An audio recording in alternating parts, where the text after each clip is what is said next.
নারায়ে তাকবীর, আল্লাহু আকবার। নারায়ে তাকবীর, আল্লাহু আকবার।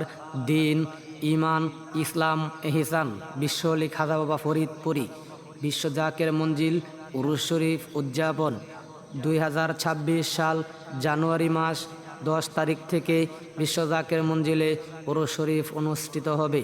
সকল দেশবাসী জাকের ভাই ও বোনদেরকে বিনীতভাবে অনুরোধ জানাচ্ছি যে যেখান থেকে পারেন বিশ্ব জাকের মঞ্জিল উরুস শরীফে যোগদান করার জন্য আহ্বান করা হলো। আপনি নিজে যাবেন, আরও মানুষদেরকে দাওয়াত দিবেন। এই ভিডিওটা শেয়ার করে অন্যজনের কাছে শেয়ার করে পৌঁছে দিবেন, সেও যেন উরুস শরীফের ডেট জানতে পারে। আমরা বিশ্ব আলী খাজা বাবা ফরিদপুরি রহমাতুল্লাহ আলাইহির মুরিদ, আমরা আপন পীরের দায়রায় হাজিরা দিব। এটা আমাদের সবচেয়ে বড় গুরুত্বপূর্ণ একটি কাজ। সকলে ভালো থাকবেন, সুস্থ থাকবেন। আল্লাহ হাফেজ। বিশ্ব জাকের মঞ্জিলে আমাদের সকলকে আল্লাহ রব্বুল আলামিন যাওয়ার তৌফিক দান করি। সকলে বলি আমিন। নারায়ে তাকবীর, আল্লাহু আকবার। বিশ্ব আলী খাজা বাবা ফরিদপুরি জিন্দাবাদ। আলহাজ হযরত খাজা মিয়া ভাইজান মুজাদ্দিদি সাহেব জিন্দাবাদ।